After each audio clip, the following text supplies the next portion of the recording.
যদি সকলকে আরো একবার স্বাগত। আশা করছি তোমরা সকলেই ভালো আছো, সুস্থ আছো। আজকে আমরা আলোচনা করবো যে বিষয়টা নিয়ে, সেটা হচ্ছে শিক্ষার ধারণা নিয়ে। এবং শিক্ষার ধারণা নিয়ে সেটা কিন্তু অবশ্যই সাংখ্য দর্শন অনুসারে শিক্ষা কি সেটা নিয়ে কিন্তু আজকে আমাদের ক্লাস বা আলোচনার বিষয়। ক্লাস বা আলোচনার বিষয়ে যাওয়ার আগে একটুখানি আমরা দেখে নিচ্ছি যে দেখো এখানে কিন্তু কোর্স ফির সমস্ত ফরম্যাট দিয়ে দেওয়া রয়েছে। তোমরা যারা মেজরের স্টুডেন্টসরা রয়েছে ফর এন্টায়ার সেমিস্টার, তাদের জন্য কোর্স ফি রয়েছে মাত্র 1299 টাকা, এবং যারা মাইনর স্টুডেন্টসরা রয়েছে তাদের জন্য কোর্স ফি রয়েছে মাত্র 699 টাকা। এই হচ্ছে পুরো বিষয়টা, ঠিক আছে। এছাড়াও এখানে দুটো কন্ট্যাক্ট নাম্বার দেখতে পাচ্ছ। নাম্বার দুটি হলো আমাদের জ্ঞানজ্যোতি কোচিং সেন্টারের অফিসিয়াল হেল্পলাইন নাম্বার। এছাড়াও আমাদের নিজস্ব ওয়েবসাইট কিন্তু চলে এসেছে, তোমরা চাইলে সার্চ করে দেখে নিতে পারো। চলো অতিরিক্ত কথায় না গিয়ে আলোচনার বিষয়ে ফিরে আসা যাক। তাহলে প্রথম স্লাইডে কি রয়েছে, শিক্ষার প্রকৃত অর্থ। তাহলে শিক্ষার অর্থ এখানে আমরা কিন্তু জানবো, সেটা সবসময় মাথায় রাখবে যে সাংখ্য দর্শন অনুসারেই কিন্তু এখানে আমরা শিক্ষাকে জানবো বা চিনবো। ক্লিয়ার আছে?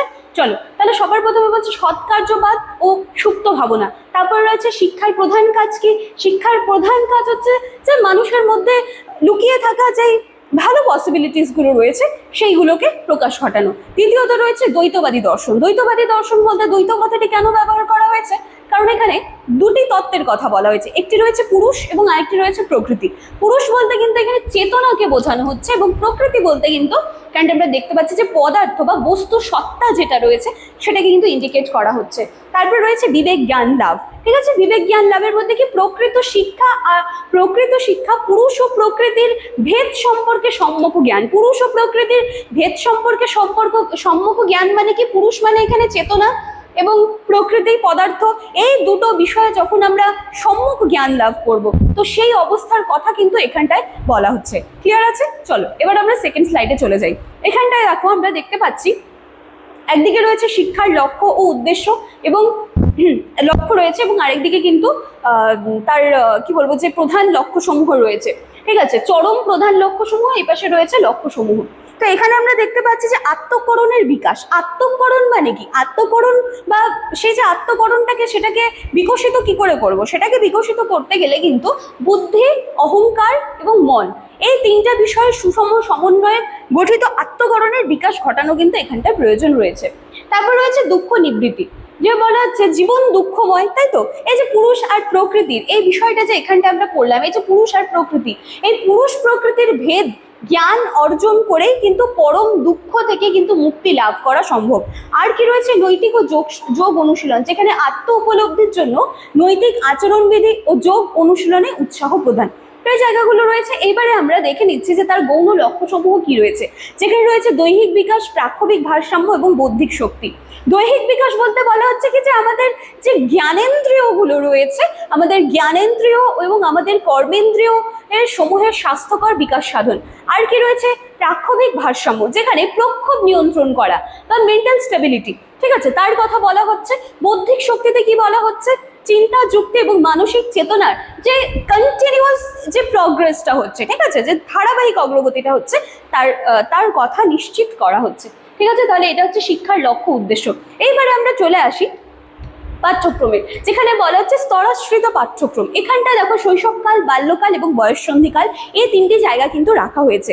শৈশবকালে জ্ঞানেন্দ্রিয় এবং কর্মেন্দ্রিয়ের দ্রুত বিকাশ ঘটে, যার ফলে কিন্তু আমরা দেখতে পারি যে এই সময় খেলাধুলা বা প্রকৃতি পাঠ, এই সমস্ত বিষয় কিন্তু পাঠ্যক্রমের মধ্যে অন্তর্ভুক্ত থাকে। তারপরে চলে আসে বাল্যকাল, যেখানে কিন্তু বুদ্ধির বিকাশ ঘটা শুরু হয়ে যায়, বুদ্ধির বিকাশ ঘটে, যেখানে ভাষা, সাহিত্য, গণিত, পদার্থবিদ্যা, সমাজবিদ্যা, এই সমস্ত জায়গাগুলো কিন্তু এখানটায় আস্তে আস্তে শিখতে শুরু করে। তারপর চলে আসে বয়ঃসন্ধিকাল, যেটাকে কিন্তু আমরা সকলেই জানি যে এটা ভীষণ ইম্পর্টেন্ট একটা সময় প্রত্যেকটা মানুষের জীবনে, তাই না, যেটাকে আমরা ঝড়ঝঞ্ঝার কাল বলি। আচ্ছা, তো এখানে বলা হচ্ছে যে অহংসত্তার বিকাশ ও যুক্তি শক্তির উন্মেষ ঘটানো, তত্ত্ব আলোচনা ও যুক্তিভিত্তিক বিষয় অর্পণ করা হয়। তাহলে এই স্তরাশ্রিত পাঠ্যক্রমগুলো এভাবে কিন্তু সাজানো হয়েছে, শৈশবকাল, বাল্যকাল, বয়ঃসন্ধিকাল, এবং পুরোটাই কিন্তু আমরা সাংখ্য দর্শন অনুসারে শিক্ষাকে কিন্তু এখানে জানছি বা চিনতে পারছি। ক্লিয়ার আছে? আচ্ছা, এবার আমরা দেখে নিচ্ছি একটুখানি শিক্ষা পদ্ধতির বৈজ্ঞানিক রূপগুলো কি রয়েছে, যেখানে ইন্দ্রিয় প্রশিক্ষণের কথা বলা হয়েছে, যেখানে বুদ্ধিকে বিচার করার কথা বলা হয়েছে, যেখানে বিশ্লেষণের সাথে সাথে সংশ্লেষণের কথাও কিন্তু রাখা হয়েছে, এবং তিনটি প্রমাণ যেখানে হচ্ছে আমরা দেখতে পাচ্ছি যে প্রত্যক্ষ, অনুমান ও শব্দ, যেটাকে পারসেপশন, ইনফারেন্স এবং ভার্বাল টেস্টিমনি, এই যে তিনটি জায়গা রয়েছে প্রমাণের মাধ্যমে জ্ঞান লাভ, এই তিনটি জায়গা কিন্তু কথা বলা হয়েছে। ঠিক আছে, আচ্ছা এবার চলে আসি আমরা শৃঙ্খলার নীতি। এখানে কিন্তু 5টি জমের কথা বলা হয়েছে, সেটা হচ্ছে সত্য, অহিংসা, অচৌর্য মানে চুরি না করা, অপরিগ্রহ মানে কি অতিরিক্ত বস্তু সংরক্ষণ না করা, যা আমার কাছে রয়েছে আমি তাতে নিয়েই সন্তুষ্ট, এবং ব্রহ্মচর্য পালন করা। ঠিক আছে, 5টি ইয়ম বা 5টি জমের কথা বলা হয়েছে। এবার 5টি নিয়মের কথা বলা হয়েছে। 5টি নিয়মগুলি কি কি রয়েছে? শৌচ মানে পরিচ্ছন্নতা, সন্তোষ মানে সন্তুষ্টি, তপ মানে হচ্ছে ধৈর্য, স্বাধ্যায় মানে হচ্ছে আত্ম অধ্যয়ন করা, এবং ঈশ্বর প্রণিধান মানে কি ঈশ্বরের উপাসনা করা, এবং থার্ডলি রয়েছে আত্মশৃঙ্খলা। আত্মশৃঙ্খলা মানে কি সেলফ ডিসিপ্লিন, তাই তো? তাহলে এই জায়গাগুলো কিন্তু রাখা হয়েছে শৃঙ্খলার নীতির মধ্যে।